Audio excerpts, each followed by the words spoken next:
तो जैसा कि आप जानते हैं कि अलंकार टॉपिक चल रहा था हमारा, और अलंकार टॉपिक में हमने शब्दालंकार जो था हमारा वो कंप्लीट हो चुका था। इसके बाद अर्थालंकार की बात की जाए तो अर्थालंकार में हमने आपको टोटल 12 भेद कराए थे।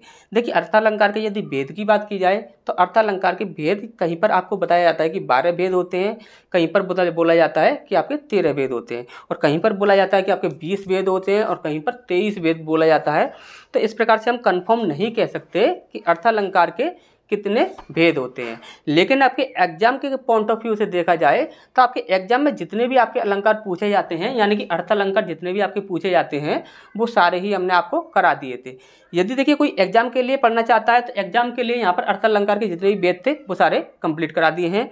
लेकिन यदि कोई ज्ञान के लिए पढ़ना चाहता है, कुछ सीखने के लिए पढ़ना चाहता है, तो आपके अर्थालंकार के जो आपके भेद बचे हुए हैं वो सारे ही भेद हम आपको पढ़ा देंगे उभयालंकार को कंप्लीट कराने के बाद। ठीक, तो उभयालंकार आपका कंप्लीट हो जाएगा, उसके बाद हम आपको अर्थालंकार के जो आपके भेद बचे हुए हैं, जो कि आपके ज़्यादा इंपॉर्टेंट नहीं होते, क्योंकि इतना ज़्यादा आपके एग्जाम में वो नहीं पूछे जाते, तो वहाँ पर सिर्फ अर्थालंकार के जितने पॉइंट आपके पूछे जाते हैं, कितने भेद आपके पूछे जाते हैं, वो सारे ही हमने आपको करा दिए थे।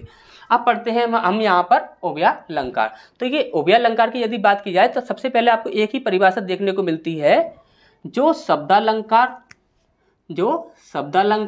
और अर्थालंकार, जो शब्दालंकार और अर्थालंकार दोनों के योग से बना हो, उसे हम क्या कहते हैं, उभयालंकार। लेकिन ये बात जो होती है यह पूर्ण रूप से सत्य नहीं होती।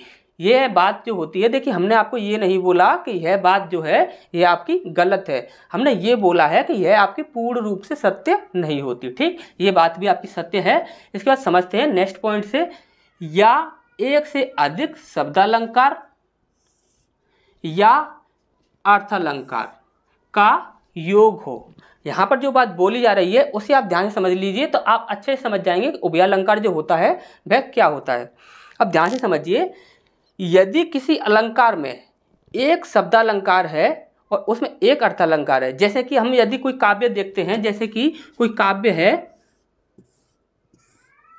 और उसके ये 4 चरण हैं। ठीक, यहाँ पर पहला चरण, और ये दूसरा चरण, ये तीसरा चरण, और ये आपका चौथा चरण। ठीक, अब ये एक कोई काव्य है, उसके 4 चरण हैं, और उस 4 चरणों में हम देखें तो यदि यहाँ पर ये एक में शब्दालंकार हो और 3 में अर्थालंकार हो, या आपका 2 में शब्दालंकार हो, 2 में आपका अर्थालंकार हो, इस प्रकार से किसी भी प्रकार से आप देखते हो कि यहाँ पर आपको शब्दालंकार और अर्थालंकार दोनों ही मिल जाते हैं, तो वहाँ पर आप बोलोगे कि उभयालंकार है। ये बात जो बोली जा रही है वो ये वाली बात है। ठीक, अब इसके बाद समझते हैं नेक्स्ट पॉइंट क्या है, जो कि वेरी वेरी मोस्ट इंपॉर्टेंट है।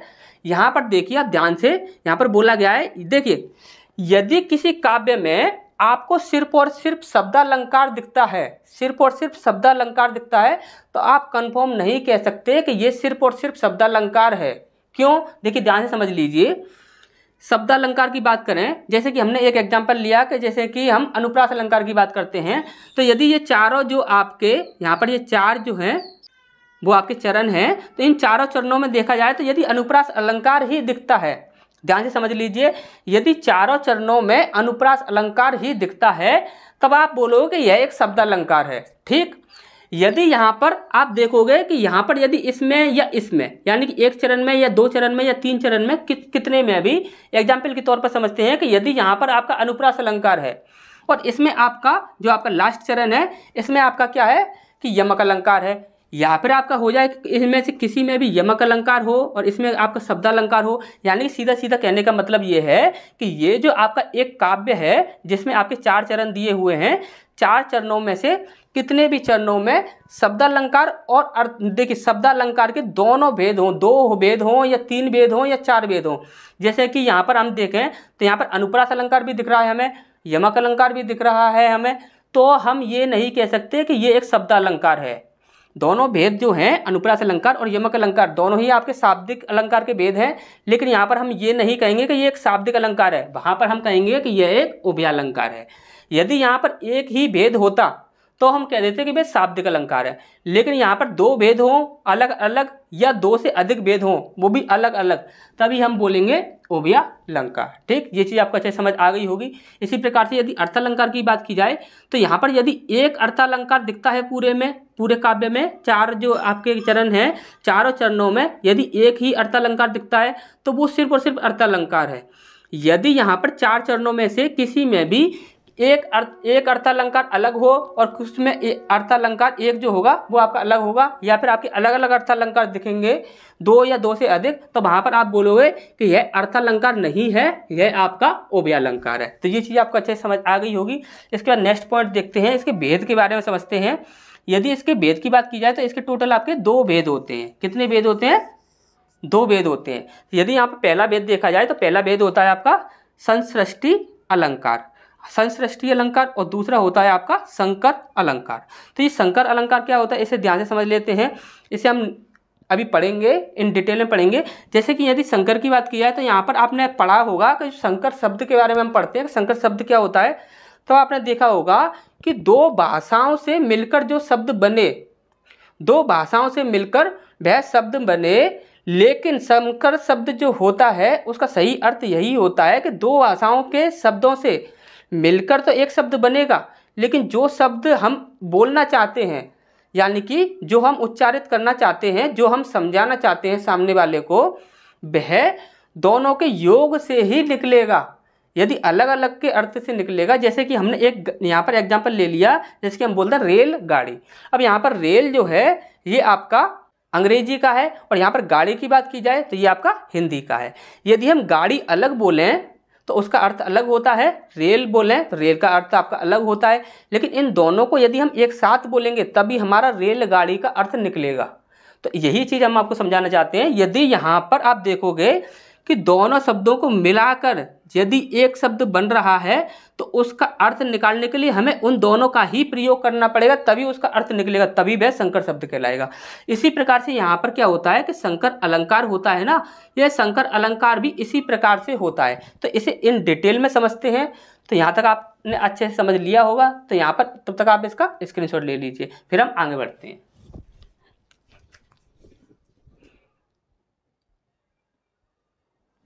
तो इसके बाद यहाँ पर हमारा सबसे पहला जो भेद है वो है संसृष्टि अलंकार।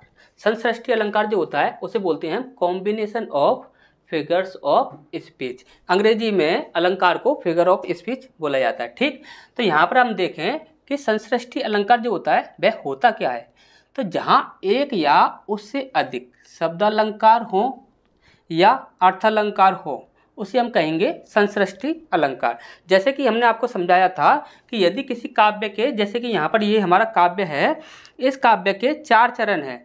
अब यहाँ पर 4 चरणों में यदि देखा जाए तो ये वाले जो 2 चरण हैं आपके,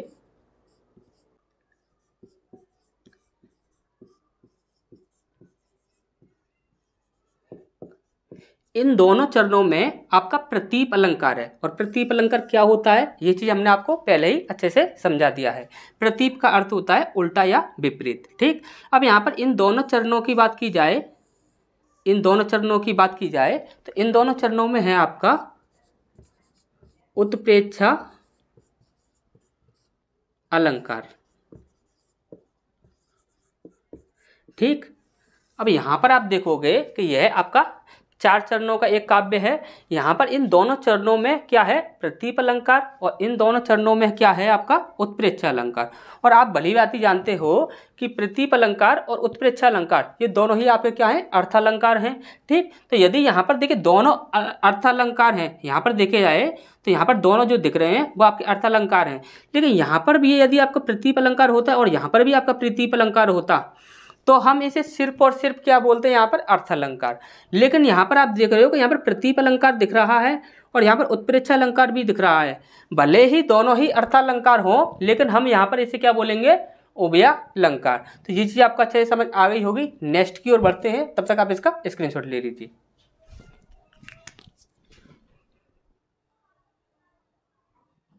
तो इसके बाद हमारा नेक्स्ट भेद है ये संकर अलंकार। संकर अलंकार को अंग्रेजी में कहते हैं fusion of figures of speech. ठीक, तो यहाँ पर ये उभयालंकार का दूसरा भेद होता है, इसे ध्यान से समझते हैं।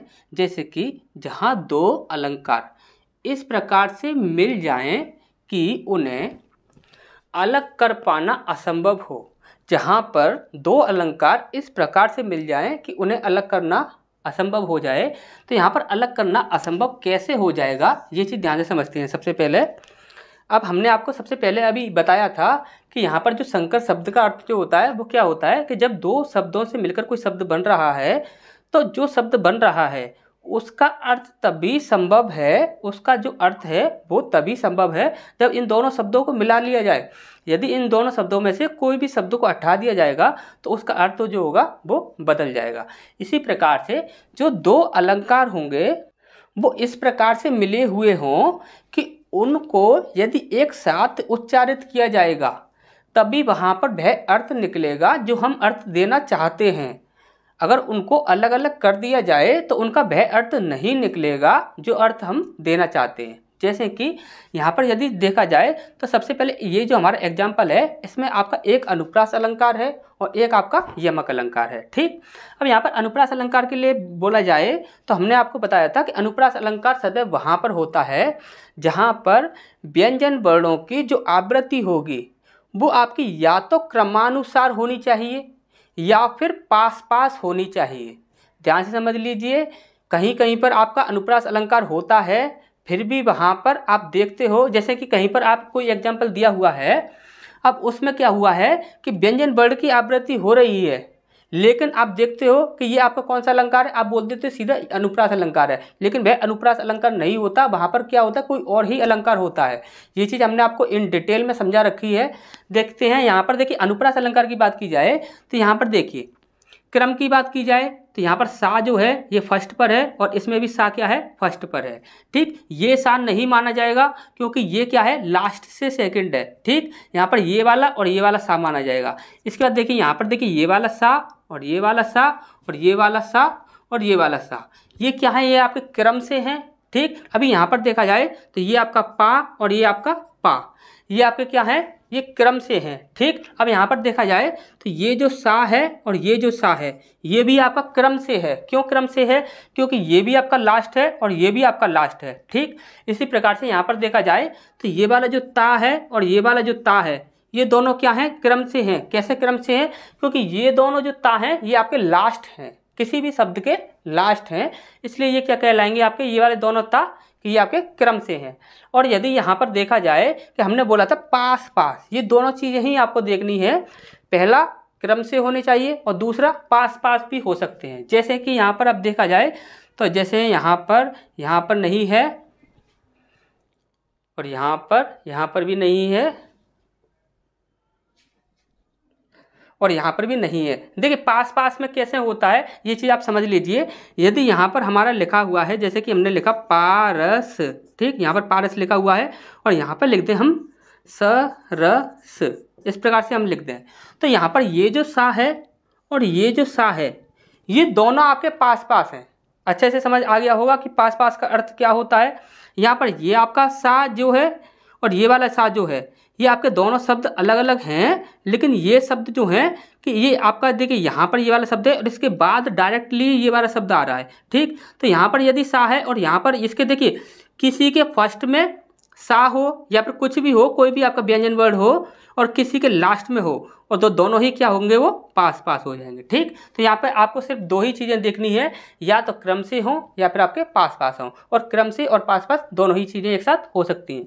अब यहाँ पर हम देखें तो ये जो आपका पारस है और ये जो आपका परस है,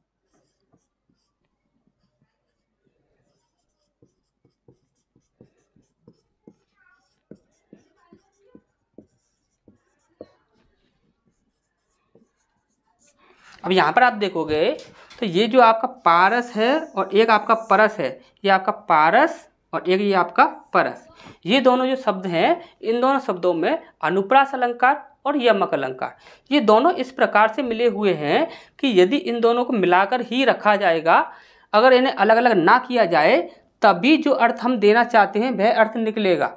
यदि इन दोनों को यदि अलग अलग कर दिया जाए तो जो अर्थ हम देना चाहते हैं वह अर्थ नहीं निकलेगा और यहाँ पर क्या होगा, उभय अलंकार नहीं हो पाएगा। ठीक, तो यहाँ पर क्या है, आपका उभय अलंकार है। क्यों? क्योंकि यहाँ पर अनुप्रास अलंकार और यमक अलंकार, ये दोनों क्या हो गया, इन दोनों का एक कॉम्बिनेशन बन चुका है। ठीक, तो ये चीज़ आपको अच्छे से समझ आ गई होगी। यदि किसी भी प्रकार का यदि कोई भी आपको डाउट है या कोई भी कन्फ्यूजन है तो आप कमेंट बॉक्स में कमेंट कीजिए, जो भी आपका डाउट होगा वो दूर किया जाएगा। तो मिलते हैं फिर नेक्स्ट क्लास में।